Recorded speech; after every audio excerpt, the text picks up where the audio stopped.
Hello, everyone. Our keynote speaker tonight is Anthony Simmons, retired president and CEO of the McIlhenny Company, makers of Tabasco Brand Pepper Sauce. Tony, great-grandson of the founder Edmund McIlhenny, is part of the fifth generation of family leadership in the company. Tony, will you join me on stage? Thanks for hanging with us tonight. Oh, you're welcome, Amanda. Thank you. All right. Well, you touched on something pretty interesting in that interview. You talked about that percentage, 3% of family-owned businesses making it from the first to the fourth generation. You guys are in your seventh generation. What do you attribute some of that success to?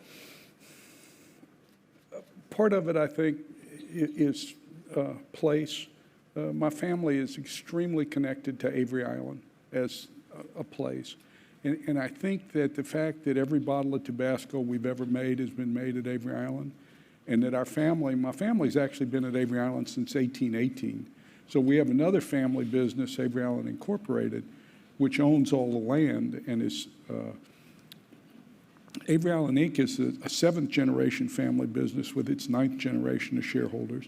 And then McIlhenny Company is a fifth generation with a seventh generation of shareholders. But I think that the fact that my family is so connected to Avery Island has helped us keep our family business together. I also think that we work hard at trying to communicate with our shareholders and make them want to own their own family business. Well, that's going to be tough. I mean, you're connected to the island. How do you connect with all of the family members as well? So we do, every 5 years, we do a family reunion on Avery Island for all the family to come in and spend 3 or 4 days. We have quite a few family members here in Maine, and they travel down to Avery Island. We have family members who live all over the world. In addition to that, McIlhenny Company puts on education programs for its shareholders where we invite 20 to 25 shareholders to come in and go through a fairly intensive program over a 3-day period with the board and with the senior management team to learn what their family business is and what it's all about. Because we don't hire many family members. We traditionally, since we've started, have somewhere between 2 and 4 family members actively involved in the management of the business. And if you're invited to come to work for McIlhenny Company, it is because we've determined that we think you have the capability to one day be the CEO and run it. And we run our family employees similar to what the U.S. military does with their officers. It's up or out.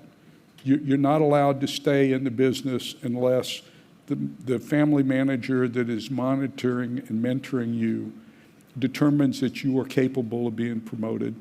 If he determines you're not capable of being promoted, then you're asked to leave. That's pretty unique. And you, as you just showed us, you have your hands in everything. It seems like everyone who works within the company has their hands in a lot of things. Is that part of the process, be really involved?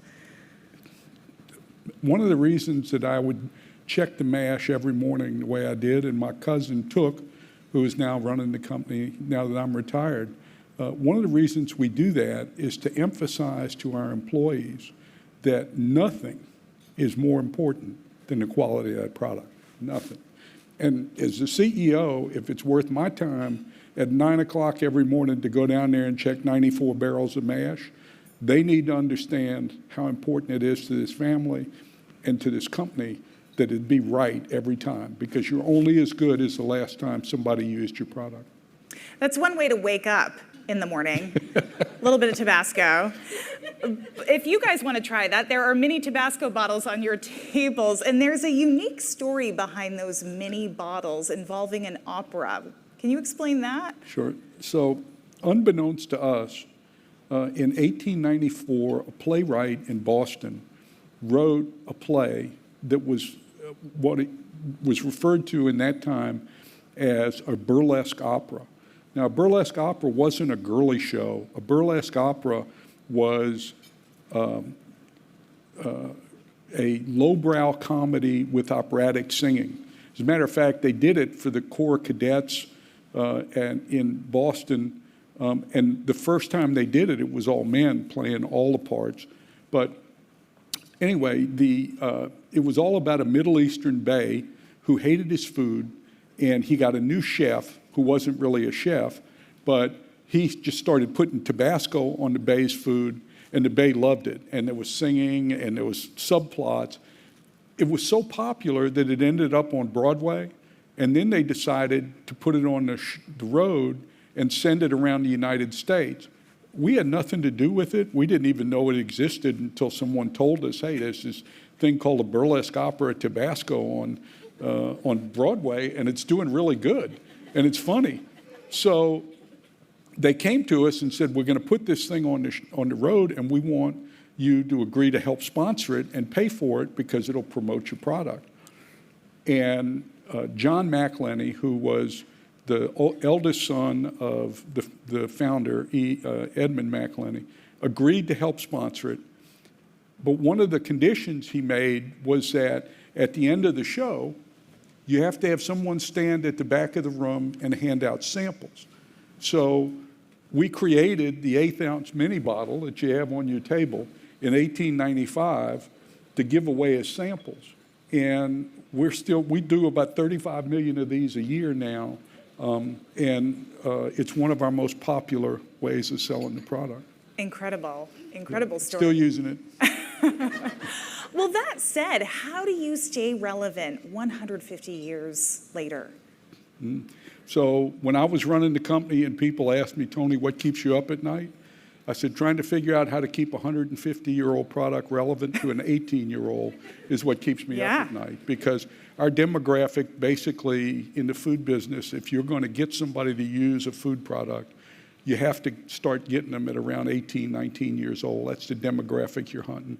By the time someone gets to 35 or 40, usually their preferences for food are pretty fixed, and it's very difficult to change.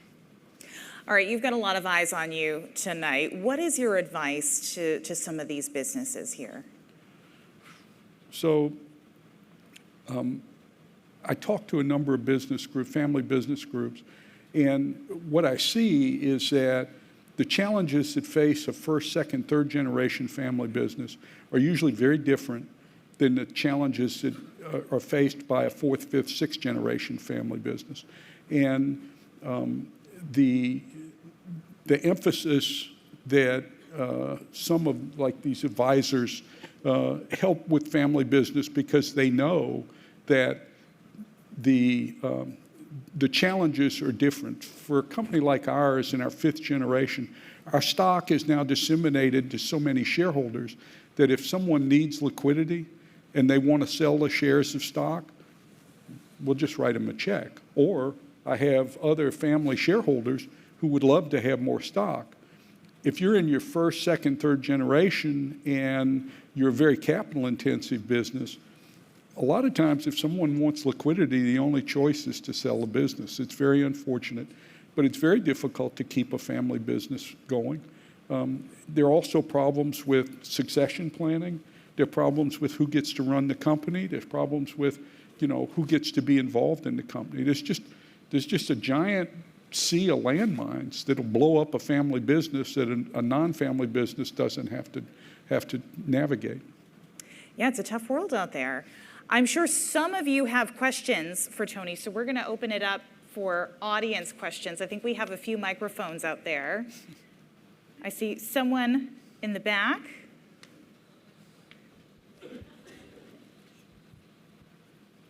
While we're passing the microphone around, you don't seem like someone who, even though you're retired, you seem like someone who would keep your hands in the business a little bit.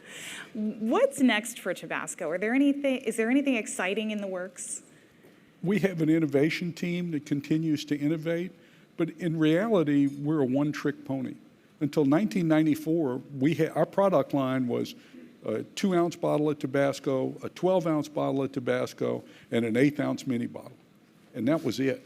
And since then, we now have Probably our most popular size is 5 ounce, not 2 ounce. But we came out with a green sauce in '94, and then closely followed that with a cayenne-based sauce. Then a habanero is a much hotter sauce. Then a chipotle pepper. We do a sriracha. What we found is that we have to continue to find out what our customer wants, what the consumer wants in pepper sauces. Because when I first got into business, and you do attitude and usage surveys, they'd say, well, I have a bottle of Tabasco and I use it, when I want some pepper sauce on my food, or I have brand X and I use.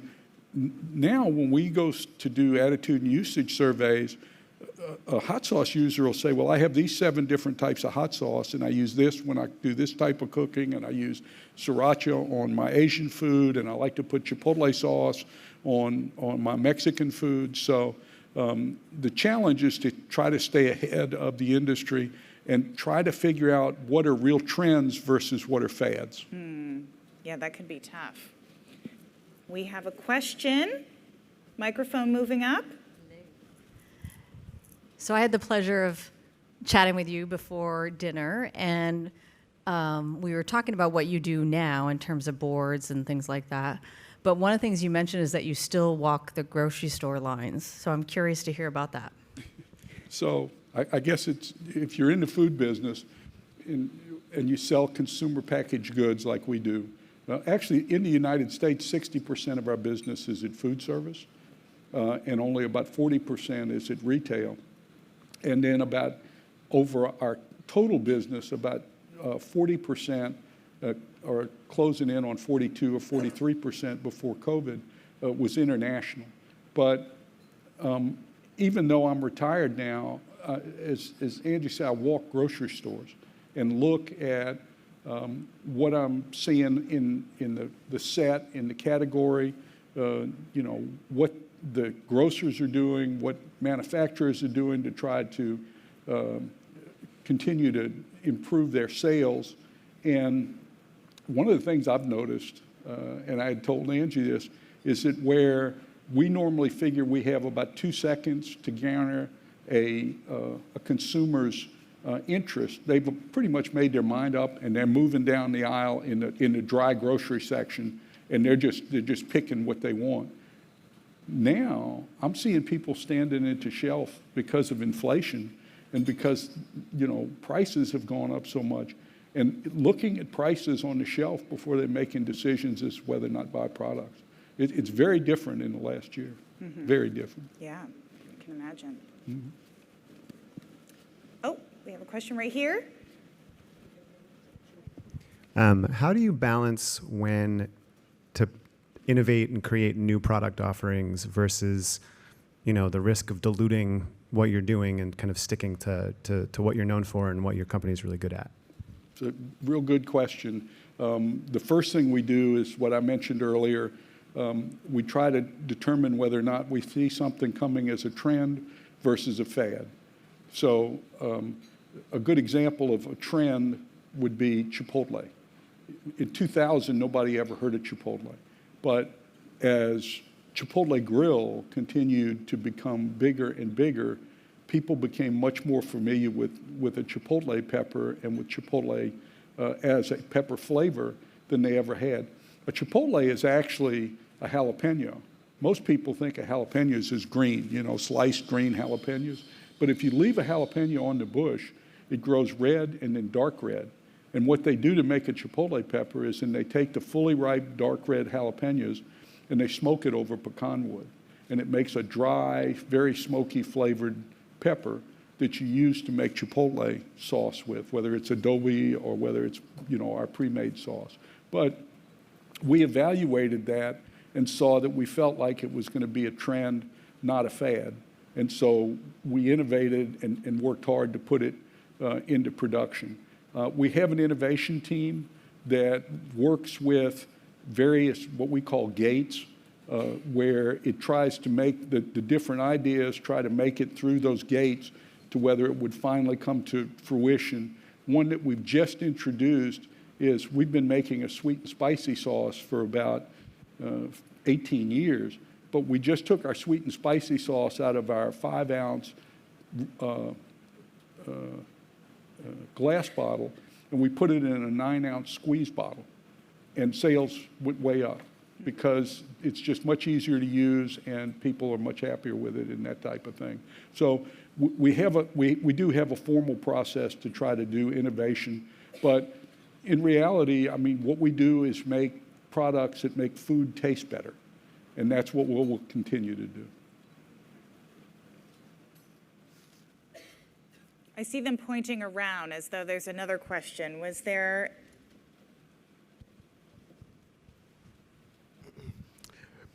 Just curious. I love your product, by the way, but Thank you. first of all, okay, my wife's not a big hot sauce person. I love hot sauce, so thank you.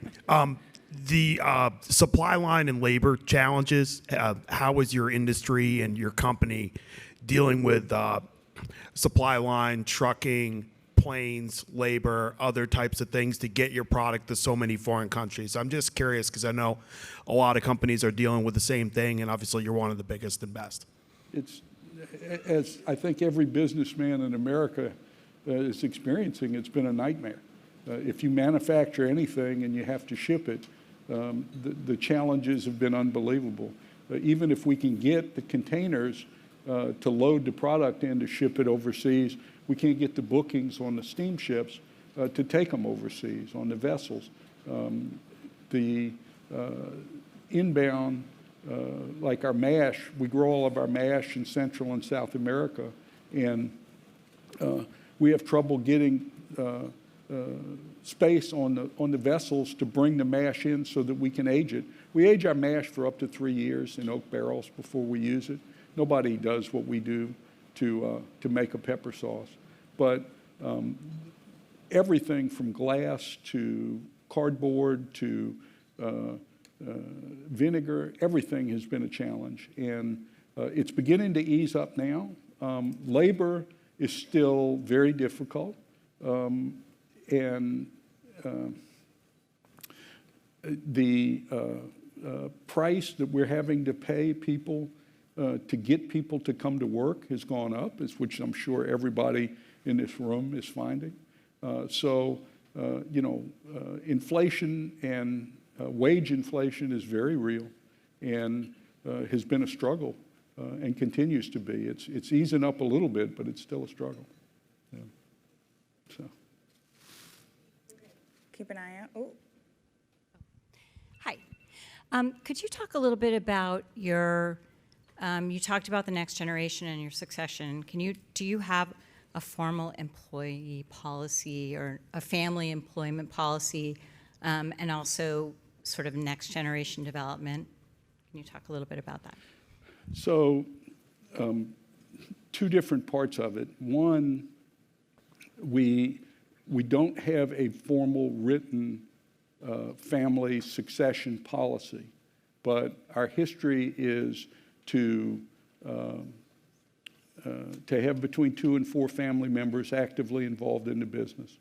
And we do not hire coming out of college. We want a family member to go away and prove themselves to be successful somewhere else before we would look at hiring them. And we want to keep some age between incoming family members. We don't want to put them in competition with each other. We want to see some 8 to 10 year difference between family members who are coming into the business in order to make sure that there'd be a gradual succession and an opportunity to learn. My cousin Took, who's running the company now, was with us for 25 years, about 25 years when I retired, and he took over the company. And he had gone through successive levels of management to increase his responsibilities on the way. We also do what we call associate board member program, where we invite 3 of our younger family members to serve on the board of directors. They have no fiscal responsibility, but they're encouraged to participate in all committee meetings and all board meetings. And that gives us an opportunity to do a fairly in-depth interview with our younger family members to see whether or not we believe they would be good board members in the future. And that's worked very well for us in terms of being able to identify people that would be good board members later in life. And almost every board member we have, if not every board member, served as an associate board member prior to joining the board as a full board member. We also have a very strong corporate governance structure. The board is very actively engaged in how the company is run. The committee structure is very robust, and we have written charters for each of our standing committees. They meet at least quarterly. We review our charters to make sure they're current and up to date at least every 3 years.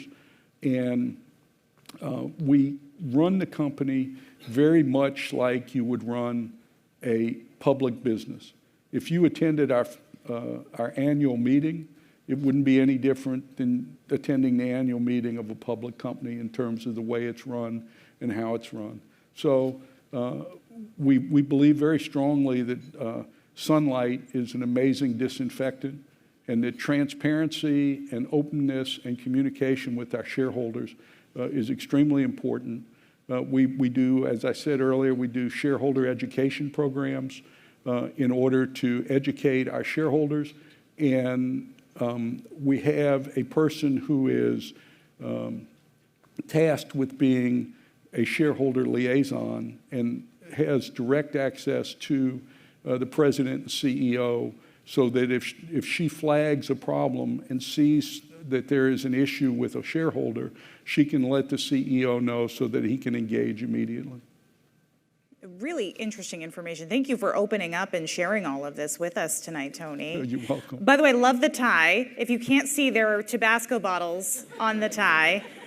Nobody wears ties anymore. It's You're terrible. right. We had a great You're business right. in ties for a lot of years.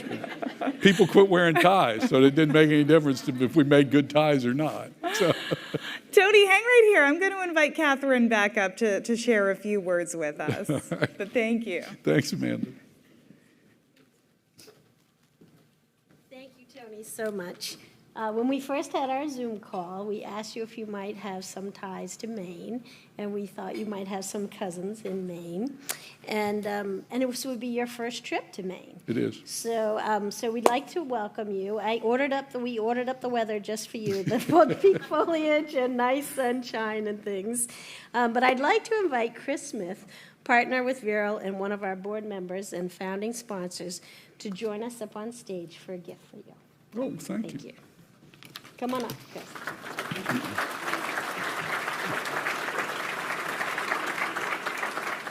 Hello, Tony.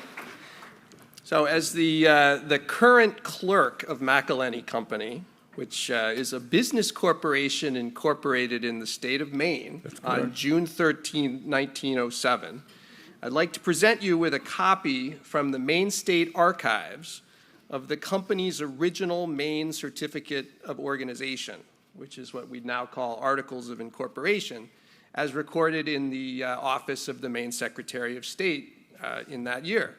So this indicates that the company was formed for the purpose of manufacturing, selling, and otherwise dealing in, among other things, sauces, spices, condiments, extracts of all sorts, and fish, oysters, and shrimp. So I don't know if you did all those things, but you were keeping the options open. So while the definitive reasons why a business formed in Avery Island in 1868 chose to organize a Maine corporation in 1907 may be lost to the sands of time, Maine then, like Delaware today, was a preferred jurisdiction nationally for entity formation. And it hardly would have been surprising for Edward Avery McIlhenny, the company's visionary leader of that era and noted naturalist, to have been well-versed in state-of-the-art corporate structures. So in recognition of the many bonds between our home states of Louisiana and Maine, you have the Cajuns, we have Acadia, you have crawfish, we have lobsters. We both had Ruggles Morse, who built the spectacular Victoria Mansion just up the street when he wasn't running hotels in New Orleans. And you have renowned family-owned businesses, and so do we. So it's a particular privilege for me, especially in light of my own personal ties to the Gulf Coast, to be able to give you this very tangible memento of your visit and of what connects us. So on behalf of the Institute of Family-Owned Business, please accept our thanks and appreciation for being with us tonight. Well, thank you. Thank you, Chris. Thank you, Tony. And in that spirit, we're going to show an excerpt from the burlesque opera of Tabasco. Thank you.